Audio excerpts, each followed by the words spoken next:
Assalamualaikum warahmatullahi wabarakatuh.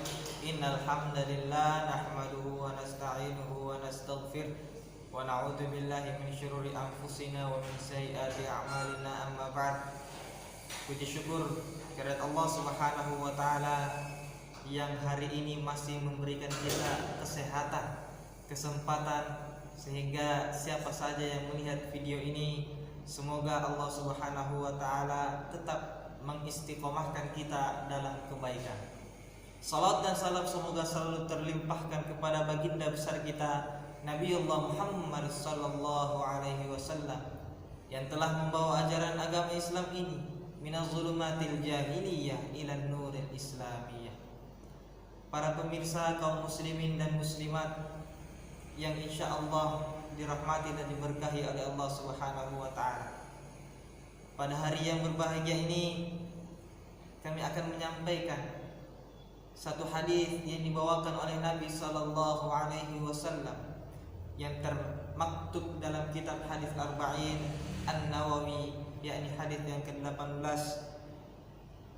yang berbunyi an Abi Dzarrin Jundub bin Junadah wa Abi Abdurrahman Mu'adz ibn Jabal radhiyallahu anhuma an Rasulillah sallallahu alaihi wasallam qala ittaqillah haitsuma kunta wa atbi'is sayyi'atal hasanah tamhuha wa khaliqin nas bi khuluqin hasan. Dari Abu Dzar Jundub bin Junadah dan Abi Abdurrahman Mu'adz bin Jabal radhiyallahu anhuma, dari Rasulullah sallallahu alaihi wasallam, beliau bersabda, bertakwalah kepada Allah Subhanahu wa taala dimanapun engkau berada. Iringilah perbuatan buruk dengan perbuatan baik, maka kebaikan akan menghapuskan keburukan. Dan pergaulilah manusia dengan akhlak yang baik. Hadis riwayat At-Tirmidzi. Hadis ini dinyatakan sebagai hadis yang hasan sahih.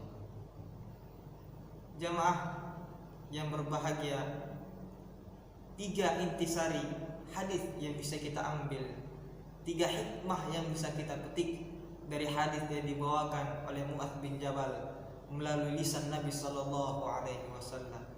Yang pertama, ittaqillaha haitsuma kunt. Bertakwalah kepada Allah Subhanahu wa taala dimanapun engkau berada.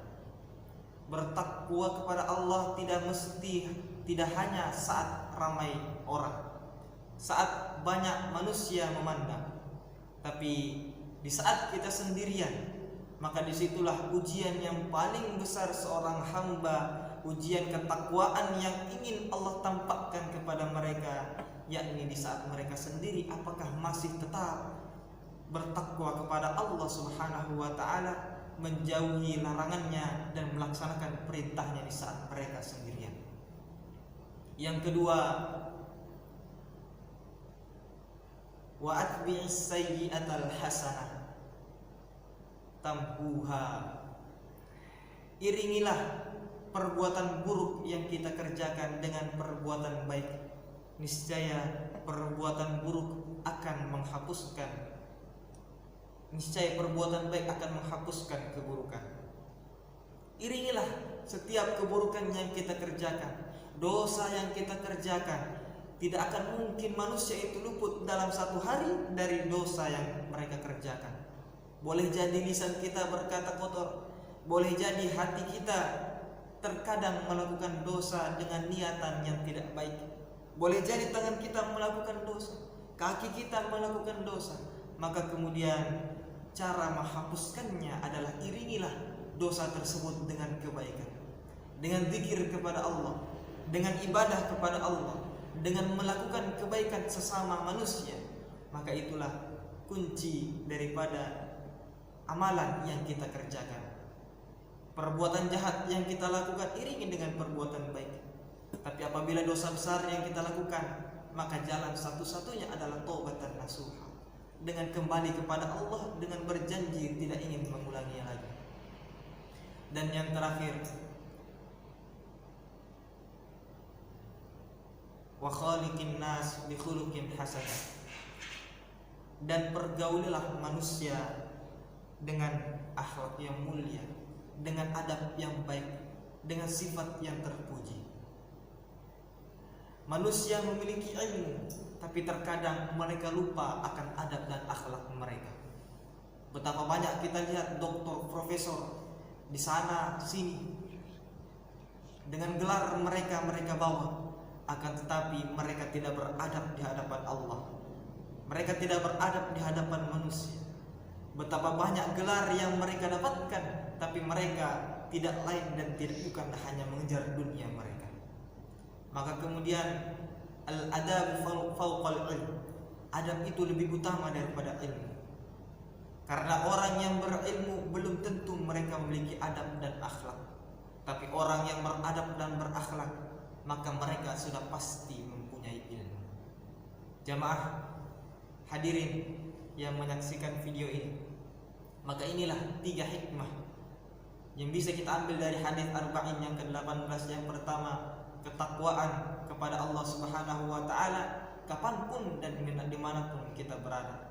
Dan yang kedua adalah iringilah perbuatan buruk kita, jahatnya diri kita, keburukan mata kita, lisan kita, dan apapun anggota badan yang ada pada diri kita, maka iringi dosa tersebut dengan kebaikan yang kita kerjakan pula.